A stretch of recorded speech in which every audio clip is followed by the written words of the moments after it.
In today's video, I show you how to vibe code a unique portfolio website with Claude code without writing a single line of code yourself. What you're seeing here is a website hero where 6 images gently spiral into the center and then stack on top of each other. The project title fades in over the image and then splits up to the side, and from there you can scroll through every project, each one revealed with a soft wipe animation. And when you click a design, it gently expands to a full screen image and opens into a complete project page. In this video I'll walk you through exactly how I did it, from the concept in Figma to each prompt and then how it ended up. And make sure to stick around to the end because I prepared a small free gift for you as a thank you for watching. So before I opened Claude Code, I sketched the whole concept in Figma, and the main reason that I start with these sketches is so that I'll be able to use them as reference images alongside with my text prompts later in Claude. And this website has 4 phases for the intro animation. As you can see here, I created a reference image for each phase. I made one for the starting state of the spiral animation here. And then this one for the second phase where the text on top of the images fade in. And this one for the split title. And a 4th image for the scroll. And because I was having difficulty showing how I wanted that last animation to look, I made the decision to create a halfway through state. So this image here is how it would look midway through the animation, with the text still low and the off-white block and the image only halfway up. And it may look like an error, but this is done on purpose, and it was the clearest way that I could show Claude the motion I wanted in a flat static file. For the logo here I used the newsreader font. I like how it looks as a large display font, but I also like how it reads as a body font. I used a more minimalistic Montserrat typeface for the eyebrows.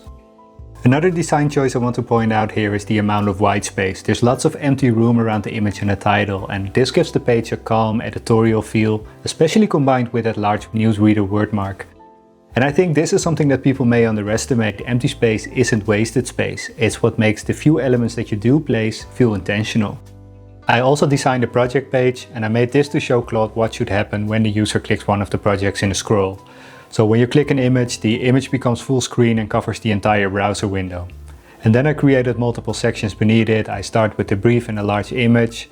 Then I placed 3 images next to each other to show that I want the ticker to scroll through them. And then a concept section, and I keep the same design style throughout, using those same 2 colors as backgrounds to separate each section. So I alternated between white and off-white to indicate where one section ends and the next begins. And this is a very calm way to structure your page. And I ended the page here with navigation buttons to visit the next or previous project. You can also see here why I prompt for a frosted glass menu button later on, because it sits on top of an image and needs to stay readable. On a plain white background you wouldn't even notice a frosted button effect, but over an image it's what keeps it legible. So now that the concept is clear, I show you how I made the visuals with AI.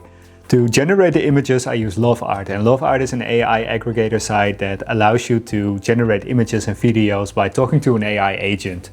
And I made a more in-depth video about how to use this tool, and I'll leave a link in the video description in case you're interested.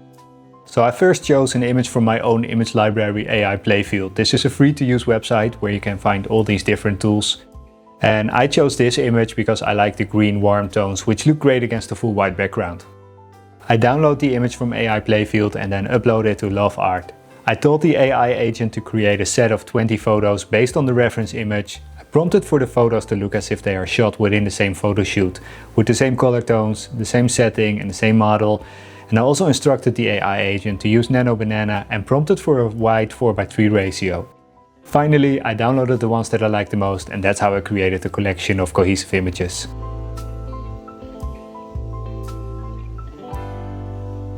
So now that the visuals are ready, I move on to the first prompt, and I divided this project into 2 main prompts for the homepage and then a 3rd one for the project page. And dividing your prompts strategically can make all the difference. The AI model builds more focused, and you can more easily adjust one section at a time. In the first prompt I built the foundation of the website together with the first scroll phase, the spiral effect, the fade in and the title split. And I always start with the foundation and the design tokens because this sets the website up for a good start. So I describe the full white background and the off-white color, and then the typography I want to use and where the visuals can be found. And that's the whole base of the design for the website. Then I describe the start state, and this is where I refer to my first reference image. And the way that I usually work is that I create reference images that act as a start frame and then one as an end frame, similar to how you generate a video. And then I ask for the transition in between. So the first prompt describes how you go from the initial state when the website loads to the final state where it's fully loaded and ready to scroll. And in this part of the prompt I describe the spiral animation. I ask for 6 images not to take the straight shortest path to the center, but to follow a curved arc that all bows in the same rotational direction. And as you can see here, that's what gives it that unique spiral effect rather than just 6 images sliding inward. And although it understood the spiral animation perfectly, the AI model did have some difficulty with 2 things. First, it has trouble knowing how large fonts should be, how large images should be, and how much spacing there should be between objects. And second, when I center align 2 objects like I did here, it can have difficulty knowing which objects are centered and which are left aligned. If you have certain elements that need to be aligned in a specific way, especially if you're working with a grid or something, then mentioning that early in your prompt is a good idea to avoid misalignments later, which is what I should have done in my first prompt.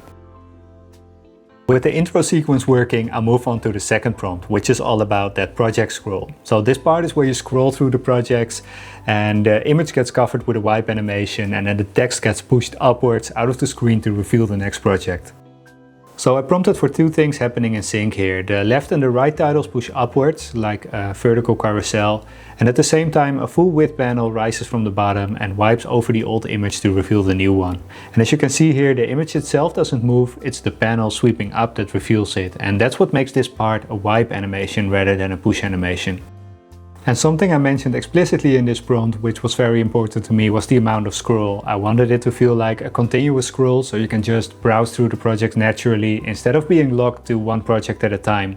And here's the result. It settles gently onto each project with a soft stop, but if you scroll harder you can fly through several at once and it still lands softly.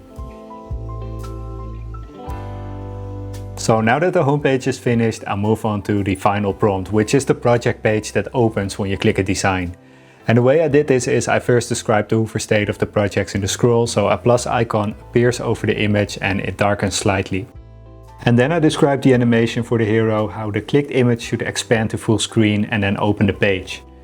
And from there I do something I do with all my builds. I describe the sections one at a time to clearly guide the AI model what each section should look like. So I first described the hero and then the first section, the brief with the large image and the background color, and then the section with the ticker, then the concept section, and finally the project navigation at the bottom. And as I mentioned earlier, the alignment is something the model has difficulty with. So in this case I told it exactly how to align things. For example, in the brief section here I told it to align the heading at the top with the image.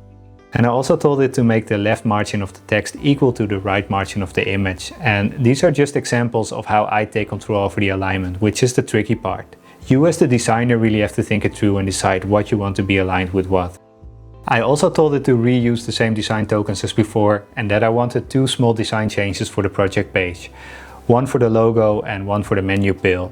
And this was a practical choice because both now sit on top of an image and need to stay readable, so the menu becomes a white frosted glass pill here and the logo turns white instead of black. And here's the end result, a unique and fully animated homepage design made with AI. And what I like about a build like this is that none of it relies on the AI being clever on its own. It comes down to knowing what you want, to understanding the techniques and to creating clear reference images and prompts. I hope you enjoyed this video, and if you'd like to see more designs that I built with AI, then please subscribe to my channel. And as a thank you for watching, I added all the prompts and the actual website files as a free download in the description, so you can recreate the entire design yourself. Thank you for watching, and I hope to see you in the next one.